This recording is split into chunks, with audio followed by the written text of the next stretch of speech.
Welcome into the latest ESPN headline. I'm Prim Saripapat alongside our sports business reporter, Darren Rovell. Well, the top-selling jersey in the NBA once again belongs to the Miami Heat's number 6 and LeBron James. This marks the 5th time he's finished atop the jersey sales list.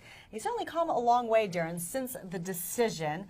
Why is he so popular right now and over the last several seasons? I think just winning the title twice, people have gotten over the decision.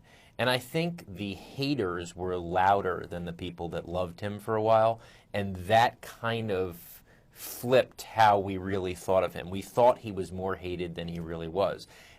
Soon after the decision, he was pretty close to the top of the list. He never fell out of the top 10, so I think that was a little bit overblown. But now that they have been on top for 2 years in a row and he's so dominant, all the cats are wearing his jersey. All the cats are wearing it. So it's a cool thing to do.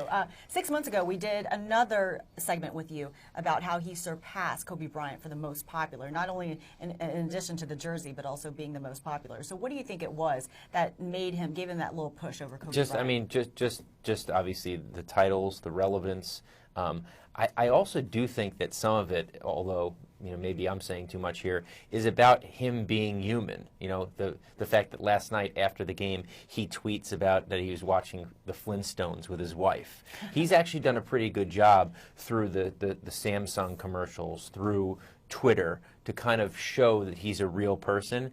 And I wouldn't take that away from what he does on the court, but it certainly adds. Michael Jordan added so much by just doing things in commercials.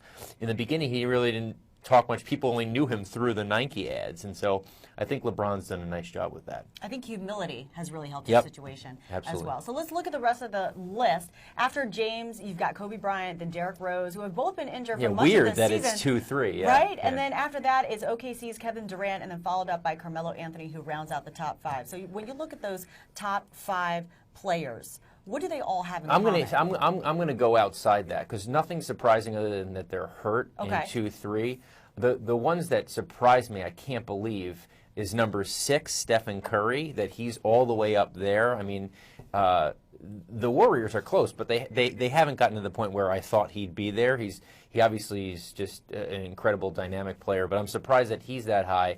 And then Kyrie Irving getting in the top 10 at number 9 is pretty good. I mean, you cannot take down what Uncle Drew has done. That's pretty amazing. And then the last note I'd have is at 14, Paul George, only the 3rd Pacer, joining Jermaine O'Neal in 2005 and Reggie Miller in 2002 to be on the list in the top 15.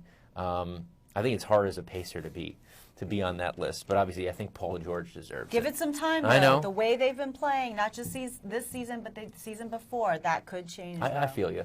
All right, for all your sports and business needs, be sure to check out Darren Rovell. Follow him on Twitter you need it, at Darren Rovell. That was the toughest question of this segment. For Darren Rovell, I'm Prim Saripapat with your latest ESPN headline.